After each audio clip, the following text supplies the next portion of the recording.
क्षितिज वैद। स्वस्थ शरीर में स्वस्थ मन वास करता है और आपका स्वास्थ्य, आपकी सेहत सबसे ज्यादा जरूरी है। इसलिए हम लेकर आए हैं प्रोग्राम के हेल्थ, जिसमें हम आपको रूबरू कराएंगे जाने माने डॉक्टर्स से, जो हमें स्वास्थ्य संबंधी जानकारियां देंगे।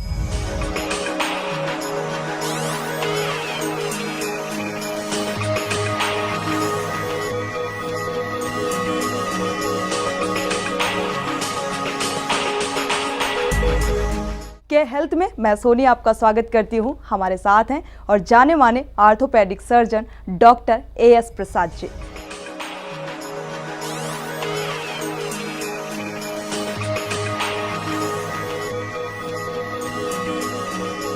डॉक्टर जी, आपका बहुत बहुत के न्यूज़ स्टूडियो में स्वागत है। जैसा कि हमारे दर्शक भी जानते होंगे कि यूपी के टॉप डॉक्टर्स में से इनका नाम शुमार है, शामिल है, और परिचय देने की ज़रूरत नहीं है शायद। और सबसे पहला जो मेरा सवाल है आपसे यही है कि आजकल दैनिक जीवनचर्या है जो हम देखते हैं कि जोड़ों के दर्द से मरीज कुछ ज़्यादा ही परेशान रहते हैं, तो आखिर क्या कुछ वजह है इसकी?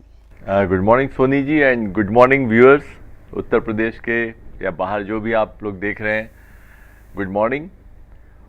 और ये बात सही है कि जो परेशानियां हैं जोड़ों की वो धीरे धीरे बढ़ रही हैं, जो पहले नहीं थी अब ज़्यादा है और जोड़ की ज़्यादा हो गई हैं। पहले कमर का दर्द बहुत कॉमन था, वो अभी भी है, लेकिन जोड़ों की व्याधि ने उसको बढ़ा दिया है जी। और हम लोग को लगता है, अगर हम लोग निष्कर्ष पे पहुंच रहे हैं कि ऐसा क्या है जिसने चेंज किया है, वो चार चीज़ें हम लोग कह सकते हैं कि बहुत इंपॉर्टेंट है, जिसमें पहला है आपका लाइफस्टाइल जी।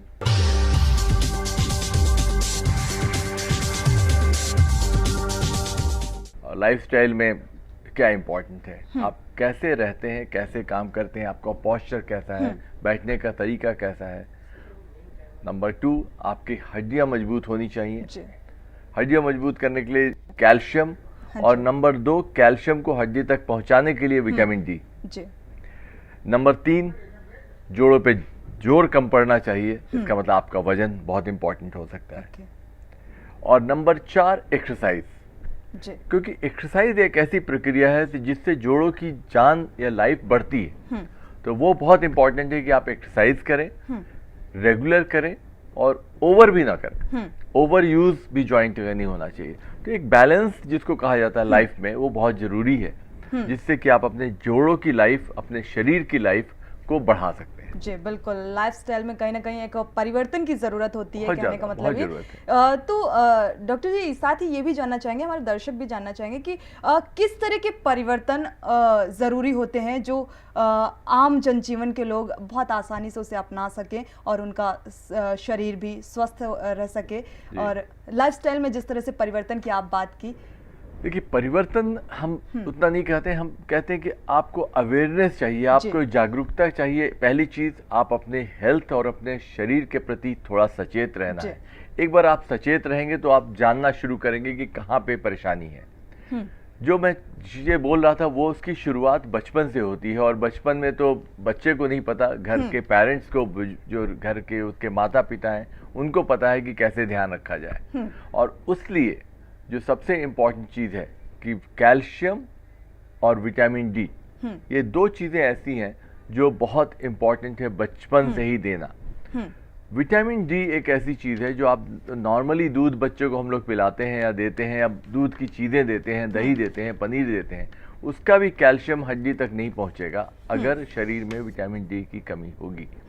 विटामिन डी का जो सबसे बड़ा सोर्स है वो है सूर्य की रोशनी। लेकिन हमारे देश में और ट्रॉपिकल कंट्रीज में सूरज की रोशनी का एक दुष्प्रभाव भी होता है, स्किन कैंसर। जी बिल्कुल। तो स्किन कैंसर से बचाव के लिए एक पिगमेंट है जो काला रंग देता है हम लोग को, और पर उस पिगमेंट से विटामिन डी का एब्जॉर्प्शन या वो उन रेज का एब्जॉर्प्शन कम हो जाता है, जिससे विटामिन डी बनता है। इसका मतलब हम लोग के पास सूरज की रोशनी प्रचुरता में है, लेकिन हमारे शरीर में एक ऐसा डिफेंस है जिससे विटामिन डी कम बनेगा। जी साथ ही आपने कहा सूर्य की रोशनी से विटामिन डी मिलता है, ये पता भी है कि विटामिन डी मिलता है, लेकिन आजकल बहुत गर्मी हो रही है और सूरज की जो तपन है, तेज किरणें हैं, उसका साइड इफेक्ट भी देखने को मिलेगा। तो क्या इस मौसम में भी लेना जरूरी होता है? देखिए, विटामिन डी एक ऐसा विटामिन है जो बनने के बाद शरीर में स्टोर हो जाता है। जी। तो आपको जरूरत नहीं कि आप गर्मी की सूर्य की रोशनी लें, आप जाड़े की सूर्य की रोशनी ले लें जी। और उस समय जो विटामिन बन जाएगा वो पूरे साल भर आपका काम देगा। जी। लेकिन मैं जो दूसरी बात कहना चाहता हूँ कि हम लोग को प्रैक्टिकल होना जी, चाहिए। बिल्कुल। ये संभव नहीं कि हम इतनी सूर्य की रोशनी ले पाए, हाँ। इसलिए विटामिन डी का सप्लीमेंट होना बहुत जरूरी है। मतलब आपके खाने में विटामिन डी हो जाए, जी, बिल्कुल। आपको जरूरत पड़ने पे दवाई के रूप में विटामिन डी दी जाए, ये बहुत इंपॉर्टेंट है। और इसलिए ये जागरूकता बहुत इंपॉर्टेंट है कि विटामिन डी आपको खाने में दिया जाए, ये आपके डॉक्टर बताएं, ये आपको पता होना चाहिए। और ये बहुत सिंपल फॉर्मुलेशन है जो बाजार में उपलब्ध है और बच्चों के दूध में वो मिला के दिए जाए, जिससे कि जो कैल्शियम पहुंचता है शरीर को वो बनने लगे बढ़िया, और कैल्शियम हड्डी में को मजबूत करे।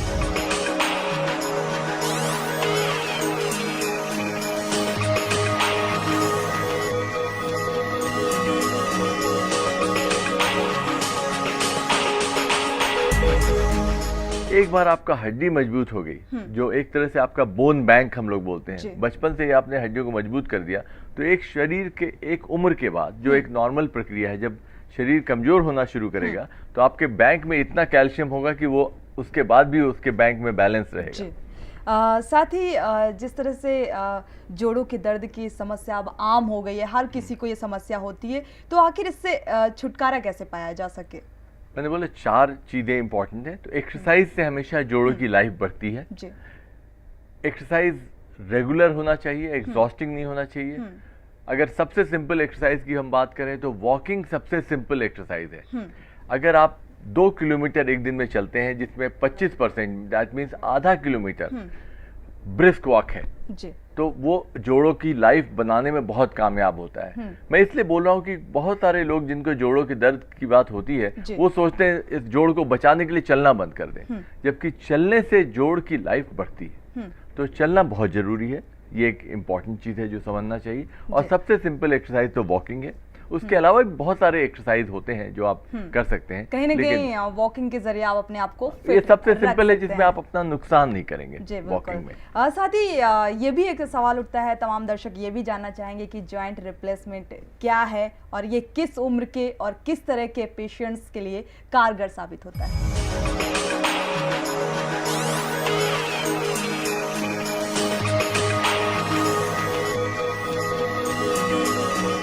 जॉइंट रिप्लेसमेंट एक सर्जरी है जिसमें जब जोड़ एक समय आएगा, जब जोड़ ऐसा खराब हो जाएगा कि आपका ये सब एक्सरसाइज, कैल्शियम, विटामिन डी कुछ काम नहीं देगा, तब भी आपके शरीर, क्योंकि हम लोग की अगर एवरेज लाइफ एक्सपेक्टेंसी जो है धीरे धीरे बहुत बढ़ती जा रही है।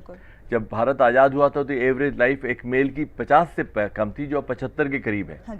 तो ऐसे लोग की संख्या समाज में बहुत बढ़ गई है जो मानसिक रूप से बिल्कुल चैतन्य है, लेकिन केवल घुटनों की परेशानी के कारण चलने में असमर्थ पाते हैं। और एक समय आता है जब आप केवल जोड़ प्रत्यारोपण करा के अपनी पूरी लाइफ वापस एक नॉर्मल ले सकते हैं।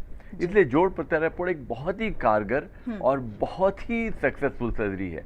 पूरे दुनिया में आज ये कहा जाता है कि ये एक क्रांतिकारी सर्जरी है जिसने एक लाइफस्टाइल को और एक बहुत बड़े ग्रुप ऑफ पॉपुलेशन को, जो कि काम करने में असमर्थ हो जाता था, आज वो इतना समर्थ हो गया है कि वो हर देश की इकोनॉमी में हाथ बटाता है, उसकी बढ़ोतरी में।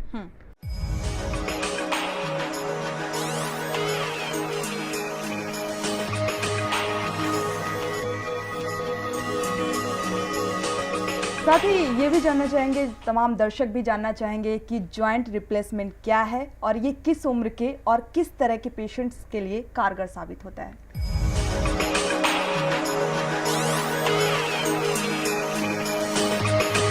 जॉइंट रिप्लेसमेंट नी का एक बहुत ही सक्सेसफुल सर्जरी है, जिसको हम लोग बोलते हैं इस दशक, इस सदी का सबसे बड़ा रिवॉल्यूशनरी सर्जरी है। ये इसलिए कि अक्षम लोगों को क्षमतावान बनाता है और समाज में उनका योगदान, फिर से उनको योगदान देने के लायक बनाता है।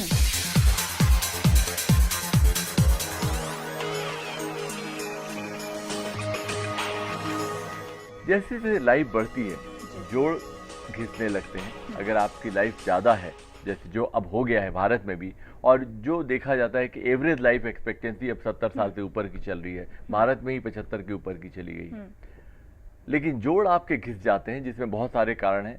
एक तो आनुवंशिक है, जो हमारे इंडियन सब कॉन्टिनेंट और एशिया में घुटने की परेशानी ज्यादा होती है, जबकि यूरोप में कूल्हे की ज्यादा होती है। तो ये कुछ अजीब सी बात है।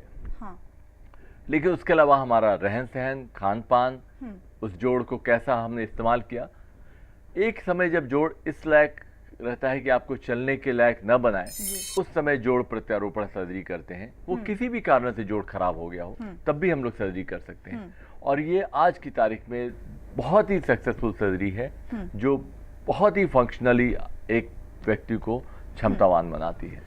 साथ ही एक सवाल ये उठता है जो कि अभी क्लियर नहीं हो पाया, दर्शकों को भी नहीं क्लियर हो पाया है, कि जिस तरह से ये जोड़ों का दर्द किस उम्र से स्टार्ट होता है और किस उम्र से शुरू हो जाता है, एक एज होगी इसकी, तो वो हम जानना चाहेंगे। देखिए, हम लोग का जो शरीर है वो शुरू में तो ग्रो करता है जी। उसमें बिल्डिंग होती है, जो हमने बोला जैसे बोन बैंक बनाने की बात है। लेकिन 30 साल की उम्र से उसमें छरना शुरू होता है, डीजनरेशन बोलते हैं। तो 30 साल की उम्र से जोड़ घिसना शुरू होता है।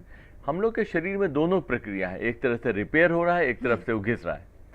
30 साल के बाद से 40 साल तक वो घिसना और बनना दोनों चलते रहता है। 40 साल की उम्र के बाद उसका रिपेयर कम हो जाता है और वेयर कम ज्यादा बढ़ता है, मतलब घिसना ज्यादा हो जाता है और रिपेयरिंग की क्षमता कम हो जाती है शरीर की। उस समय आपने जितना अच्छा जोड़ रखा है वो उस हिसाब से काम करेगा, लेकिन आनुवांशिक होता है, इसलिए धीरे धीरे वो घिसेगा ही। एक समय के बाद जोड़ इतना खराब हो जाएगा कि आपको ऑपरेशन करा के आप अपनी क्षमता दोबारा ला सकते हैं। रोकने के लिए जो 4 पॉइंट मैंने बोले थे, अगर रोक तो नहीं सकते, लेकिन उसका जो घिसने की चीज है, डर है, उसको हम कम कर सकते हैं। उसके लिए एक्सरसाइज, वजन, खानपान और रहन सहन, मतलब अपना काम करने का तरीका, लाइफस्टाइल में कहीं ना कहीं परिवर्तन की जरूरत है। जोड़ के ऊपर अगर आप जोर देंगे तो 1 घंटे के बाद अगर आप हर जोड़ थोड़ा रिलैक्स कर लें तो जोड़ की घिसने की प्रक्रिया स्लो हो जाती है। तो हमेशा 1 घंटे के बाद 3 मिनट का ब्रेक लेके स्ट्रेचिंग कर लें, तो उससे जोड़ बढ़िया हो जाएंगे। जी। साथ ही कई बार हमने देखा है कि कई लोग कई तरह की दुर्घटनाओं का शिकार हो जाते हैं और उनके शरीर की हड्डियों में तमाम फ्रैक्चर हो जाते हैं। तो क्या जॉइंट रिप्लेसमेंट के जरिए जो ये प्रोसेस है, क्या कारगर साबित होता है? इसमें 2 चीजें हैं, मैं बता दूं। जो फ्रैक्चर है वो हड्डी का होता है और जो जोड़ है वो कार्टिलेज का होता है। तो फ्रैक्चर्स तो हमेशा जुड़ेंगे, लेकिन अगर कार्टिलेज की डैमेज है और वो इरिपेरेबल है, मतलब वो नहीं हो पाता है, नॉर्मली कार्टिलेज जुड़ते नहीं है, तो एक समय ऐसा आएगा कि हमको कार्टिलेज इतना खराब हो जाएगा कि जोड़ प्रत्यारोपण करना ही पड़ेगा, और ऐसा किया जा सकता है। पर जोड़ प्रत्यारोपण एक ऐसा ऑपरेशन है जिसमें कारीगरी इंपॉर्टेंट है। सर्जन का नॉलेज के साथ उस नॉलेज को कैसे हम अपने हाथ द्वारा चेंज कर सकते हैं। तो बढ़िया जो सर्जन है जिनके स्किल ज्यादा है, नॉलेज के साथ साथ, वो बढ़िया फ्रैक्चर जिसमें हो गया हो उसमें भी बढ़िया जोड़ प्रत्यारोपण कर सकते हैं।